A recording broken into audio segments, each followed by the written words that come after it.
not only to play great football, but to inspire people, to help people out, and to lead people to God and Jesus Christ. So that's what I continue to do, and that's what kind of that's on my mind right now. A lot of fans are used to the same room for you. Want you to be the pick number 2. How does that feel? And what are the conversations? Yeah, man, I think that situation is really good. I think Bobby and Coach Ryan do a great job. I think that they're on the way to success and many great things, a lot of wins. Of course, it's a rebuild, and they're on the process of getting great guys. So, man, it's been a great process with them. They've been transparent, been honest, and been voicing what they think I need to work on, things I do good that I need to continue to do. And, man, it's just been really good. How do you think you're going to sleep tonight? Tomorrow, I'm going to sleep like a baby. I mean, I just be myself, man. There ain't nothing to it just to do it. I mean, I don't got to make no hard decision. I just got to pull up in a suit. So I did everything I can do in my control, and now it's up to the team to pick. So. What do you make it talk you'll fall beyond 2, 4 or 5, wherever? I mean, some of the uncertainty, I guess, where you end up going. It's not up to me. So I can just be myself and to remain good in what I do and rely on God, because I know wherever I go is the right fit for me, and that's what God wants. So I'm excited to see. Tell me about your visit with the Lions, and you think that's a realistic possibility there? It could be, yeah. I mean, my eyes are all open. I know drafts are crazy every year, especially for quarterbacks. So we'll sit here and see. I had a great meeting with them, and the 30 went very well. So we'll see what happens. TJ, what do you make of the S2 stuff? What do you get mad at when somebody's trying to drag you down? I don't get angry. When you choose to pick up the cross, I think you go through a lot, and it's up to me to stay joyful. It's a difference between happy and being joyful, and I'm joyful. It's one time in my life where I'm actually at peace with what I'm doing, and I'm actually happy, and I'm joyful, even through the hard times and people talking. But for me, I mean, I'm secure in myself, and I know what I can do on the field. I know I can process very well, and I know I'm very smart. So you can't play at Ohio State and not be smart. And for the people, for the S2 test, man, it is what it is. It happened, and I'm willing to stick up, and I don't have no excuses. So I know what I can do on that field. Is it accurate? Because the guy who, I guess, invented or whatever said, no, those numbers don't represent, either they're wrong or they don't represent how the test was taken. I'll let them handle that. I'll go play football now. So I'm blessed to be where I'm at, man. It's all smiles for me. So yeah, I mean, with those people, they have a great system on what they do. For them, I don't know the test scores because it doesn't come off at the end, so I can just do as best as I can. Advice if I were to go there or not. So man, I'm really just excited on if that is an opportunity for me, but I'm keeping my eyes open to anything. CJ, what would it mean to be? When you look at the last 24 hours ahead of the draft, what are the emotions like? I mean, I'm just really feeling blessed. I don't really have any crazy emotions right now. I'm sure they might come here a couple hours soon, but I'm just trying to really stay even keel, just stay focused, stay blessed, and that's something that I feel right now is that I'm walking in my purpose. So I'm blessed for that. As a competitor, does it matter where you go tomorrow? I'm not making a hard decision, so I don't know if it matters in the sense of. I mean, it is what it is. I can't do nothing about it. Once I get picked, I'm picked. So, but I know every team I've talked to, I'll be excited to go to any one of the teams. And I don't know what's going to happen. We'll see. I know a lot of noise has been happening, but for me, I can only just be myself and control what I can control. How do you keep yourself from envisioning playing for a certain team, whether it's after you meet with them or when you happen to see your name slot in some sort of mock draft?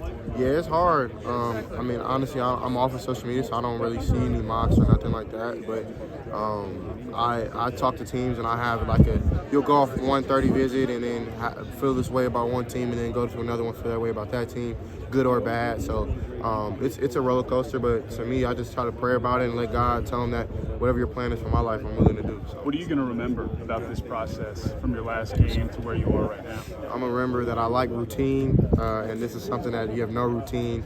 It's something that you just kind of, you flying around city to city. It's hard. It's hard because you're not around your teammates anymore. You're not doing it for the love of the brotherhood that we call at Ohio State with coaches, staff, players, really the community. You're really on your own. So that's something that I probably won't miss, and I'm just ready to kind of get into a locker room and build relationships. What are you confident you'll bring to whatever team picks you Thursday? Be myself.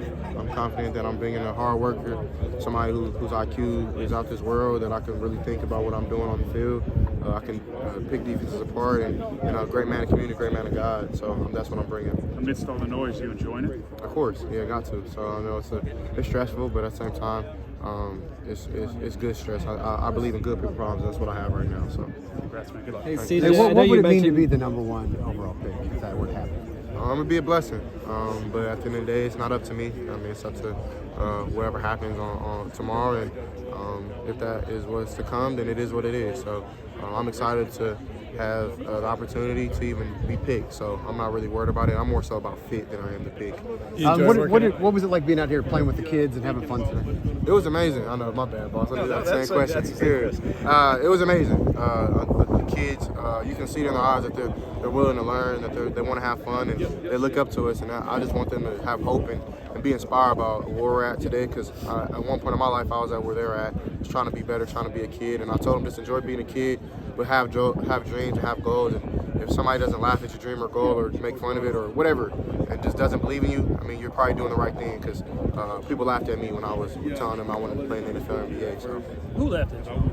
a lot of people. What? I'm not sure. People have their own thought process and confidence, and I know my confidence was in the Lord and what I can do on the field or the court. And for me, I mean, I kind of just stuck with that 10 toes and had the opportunity to have the talent. And I think it's disrespectful if you don't meet God halfway with hard work and with talent. So for me, people didn't understand my focus and my discipline on what I was doing. But at the end of the day, it's not up for people to decide it's up to God. What kind of teammate is your next team going to get? Amazing teammate, somebody who's going to build trust not only on the field but off.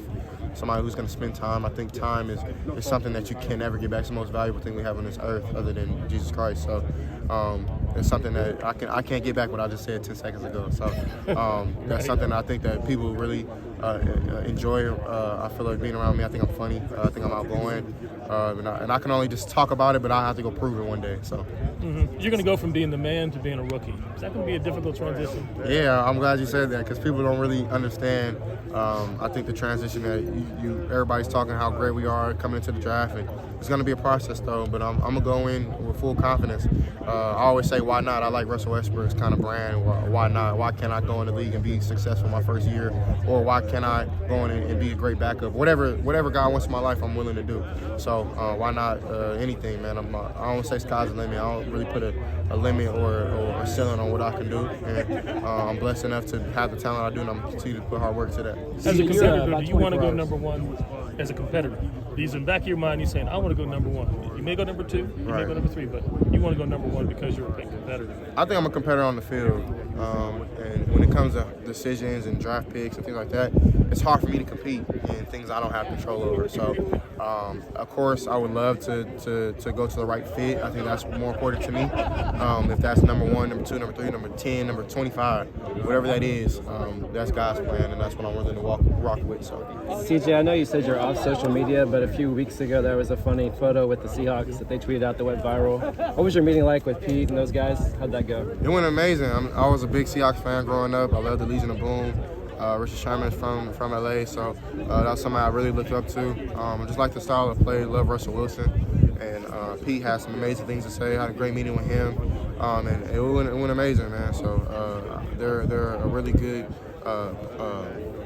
organization, and they're going to continue to do great things. What was the feedback on your game like from the Seahawks there in that conversation? They like the way I can kind of process through plays and my IQ on how smart I can kind of get through my reads and how I recall things and how I pick up on protections. They taught me like I think 3 plays and some protections, and I knocked it out the park. So it was a good for them to kind of see how I can take the meat into the field or things like that. You guys, you've about 24 hours away from this. It's been a long process to get yourself ready for this. What sort of lessons have you learned throughout this entire thing? I mean, some lessons I've learned, man. Just really be yourself.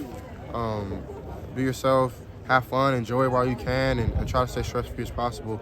And just really stay 10 toes what you stand for, because you'll get pulled, you'll get hate, you'll get whatever comes with this world. But for me, I'm 10 toes in my God and trying to be as best as a man as I can be. So those are some of the things I've been kind of just sticking to myself.